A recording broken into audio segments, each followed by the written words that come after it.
Eu era o comandante da rota, comando Aguiar. Jamais achei que naquela manhã, dois canalha, dois vagabundos do PCC teriam coragem de vir me matar na minha casa. O bandido, o criminoso, inclusive o faccionado, como meu pai disse, ele é covarde.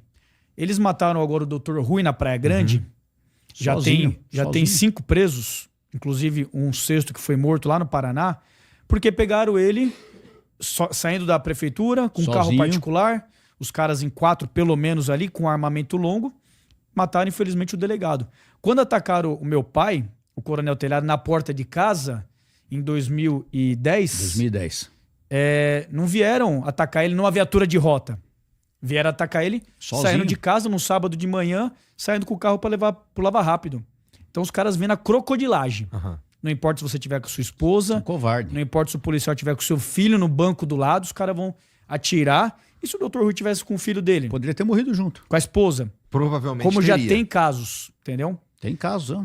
Então, assim, os caras são covardes. Os caras pegam você na crocodilagem, o policial. Agora, a polícia, ela é preparada para combater. Nós temos que ter a consciência. Infelizmente, o Brasil, as polícias no Brasil estão em guerra. Estão em guerra. Nós temos números, infelizmente, de países em guerra. Israel e Hamas estão em guerra. Ela não tem tanto morto igual tem aqui no Brasil. Pode pegar qualquer dia comum aqui no Brasil. Nós temos mais mortos, infelizmente. O policial, ele vive constantemente numa tensão e numa atenção de combate, estando de serviço ou estando de folga. Nossa legislação é fraquíssima. A nossa legislação do Brasil não protege a atividade policial, não dá um suporte para o policial trabalhar e nem para o cidadão de bem. Não protege o cidadão de bem. Nossa legislação protege o criminoso. Um monte de benefício. Até hoje tem saidinha, mesmo aprovando lá em Brasília, ainda tem saidinha. Tem audiência de custódia, tem visita íntima, tem progressão da pena. Então, assim, o combate é com o criminoso, que é inerente à profissão, o risco do combate, mas infelizmente falta o suporte. Então, essa tensão que torna o país, o Brasil nosso aqui querido, tão difícil de exercer a nossa atividade, entendeu? E você quer notar uma coisa? Quando a gente fala que o bandido é covarde, a gente tá dando uma de machão. Não é isso, não.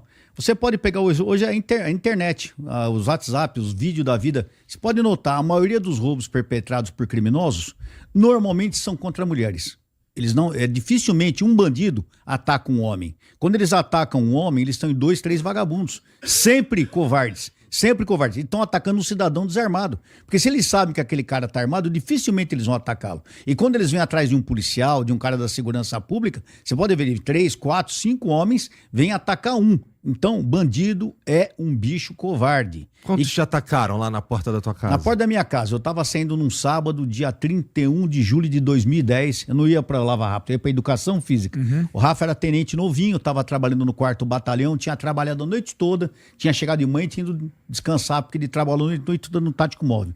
E eu ia para Educação Física, eu ia de carro, aí minha mulher tinha deixado o carro atravessado, enfim, não dava para eu sair, eu peguei... Falei, pô, vamos manobrar o carro. E ela no telefone. Eu peguei, fui manobrar o carro, tirei o carro dela, saí pra garagem e tô entrando, acertei o carro do Rafa, que tava atravessado, pus o carro dele. Quando eu tô entrando com o carro dela de ré na garagem, desce um Corsinha, um carro pequeno nesse estilo, porque a gente lembra vagamente, você não tá atento, você tá no seu dia a dia. 11 horas da manhã de um sábado, eu de calção, pior, tava desarmado, que eu sempre ando armado. Naquele momento, como eu fui manobrar o carro, eu deixei a arma no barzinho da sala. E tô entrando de ré com o carro.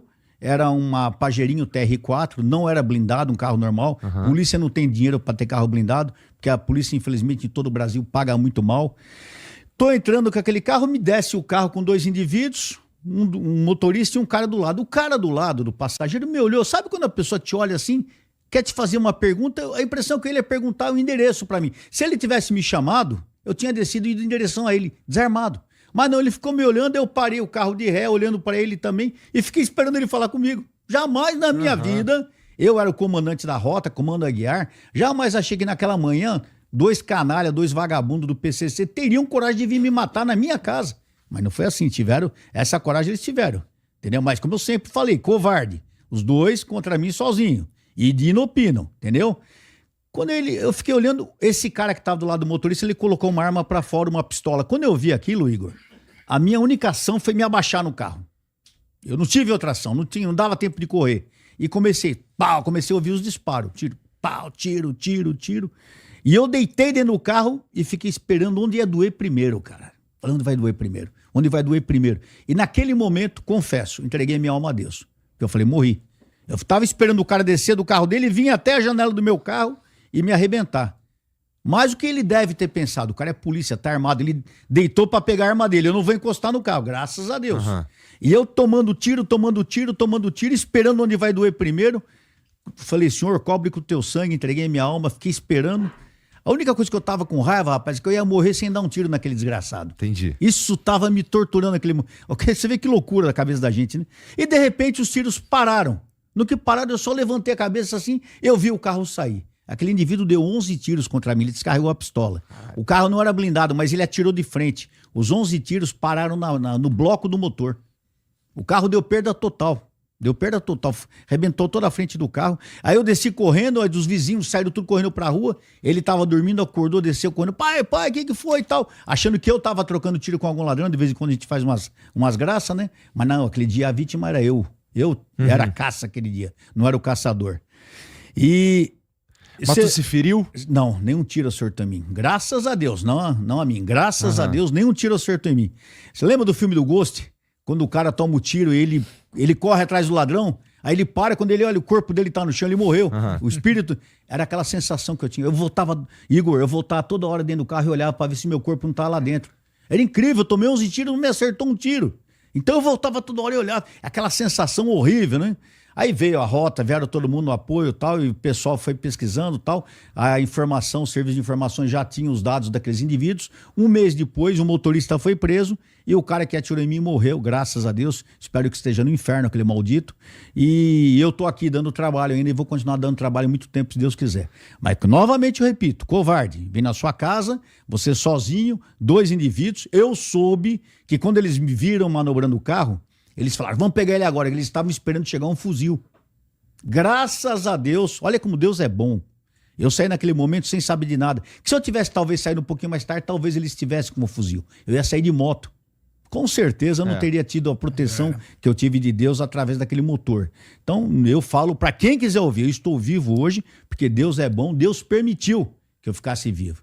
Porque naquele dia realmente eu estive à beira da morte. Tenho 2 datas de nascimento. Essa é uma delas. Entendi. Quando acontece alguma coisa assim, nesse caso eles foram tentar assassinar o comandante da rota. Né? Existe uma resposta da rota? Tipo, tentaram matar o cara aqui, agora a gente tem que ir atrás desses caras. De imediato, naquele dia a rota teve no local, na região, fechou a Zona Norte todinha. Aquele dia já morreram 2 indivíduos, 2 criminosos, um numa ocorrência de roubo de carro, um outro perto da rota. E dali aquela semana o pau torou, entendeu? Porque o pessoal começou a bater mais forte no crime. Eles têm que dar uma resposta. Se você não der uma resposta à altura pro crime, o crime vai achar que, valeu a pena, hein? Deu uma arrebentada e os bunda mole não fizeram nada, entendeu? Então você tem que mostrar quem é que manda. Então a resposta da rota e da Polícia Militar foi imediata, porque não foi só a rota. Toda a Polícia Militar naquele dia teve na minha casa, teve apoiando a semana inteira, o mês inteiro, reforçando o policiamento na região. E realmente o crime naquele mês lá sentiu o peso da mão da lei. Entendi. Tá. E só para completar, Igor, é muito difícil ter ocorrências com policiais de rota mortos em serviço. E recentemente, em 2023, nós tivemos... 23 e 24, tivemos 2 episódios. Patrick. 2 policiais de rota em serviço que foram mortos. O que demonstra, sim, um crescimento e uma ousadia do crime organizado.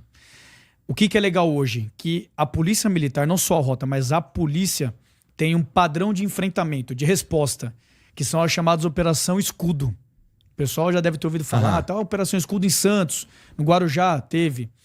O que é isso? É como se fosse uma defesa das forças de segurança. Porque por muito tempo morria um policial e morreu um policial. Não pode ficar normal isso aí. A gente não pode normalizar essa situação. Um cidadão foi morto num latrocínio, num assalto. Não é normal, cara. Não pode ser normal isso aí, entendeu? Então, hoje, e eu fico muito feliz quando eu vejo as próprias polícias defenderem os seus. Defenderem também, porque a gente defende o cidadão de bem. Mas peraí, o policial que tá sendo vítima, porra. Então, é legal. No Guarujá, em Santos, aconteceu isso, teve a Operação Escudo e funcionou. Por quê? Prende gente pra caramba, tem os bandidos que vão reagir, eventualmente vão acontecer tiroteios, e a população percebe a presença em massa da polícia. Ficaram famosas essas operações Escudo na Baixada, mas tiveram dezenas no interior de São Paulo, na capital. Hoje, qualquer lugar que acontece um ataque a uma viatura, um ataque a uma base, ou um ataque a um policial na hora de folga, igual foi com meu pai, o Estado responde de maneira estratégica, organizada e vai no encalço dos responsáveis. E a população não só percebe isso, como a população exige. Se alguém acha que a população não gosta da polícia, é porque é um idiota, não conhece o estado de São Paulo e o Brasil. Quem não gosta de polícia é bandido. A população gosta de polícia. Entendeu? A população quer uma polícia forte. A população quer uma polícia na rua que responda à altura, que bote o crime no seu lugar. Porque aqui no Brasil se perdeu o valor da vida. Hoje nós passamos num cara morto. Na rua a gente olha, o cara tá morto num acidente de trânsito, num assassinato, e acha normal. Ninguém se condói mais com isso. Ninguém fica mais assustado quando vê uma pessoa morta. Isso é muito ruim para efeito de sociedade. Isso mostra um desprezo com a vida. Essa vida amanhã vai ser nossa. Vai ser do nosso filho, da nossa mãe. Nós não podemos aceitar isso aí. Então a polícia tem que sempre dar uma resposta forte contra o crime. Quem manda na cidade é a lei, não é o crime. A hora que nós aceitarmos que é normal o policial morrer, que é normal um cidadão morrer na mão do bandido, nós não precisamos mais de polícia, vamos aceitar isso e dane-se, deixa o crime dominar. Então, a polícia tem que ser forte, a polícia tem que ser combativa, a polícia tem que responder à altura. E se tiver que morrer alguém, que morra o bandido. Se tiver que chorar alguém, que chore a mãe do bandido. Simples assim. Quem não concorda com isso, é bandido.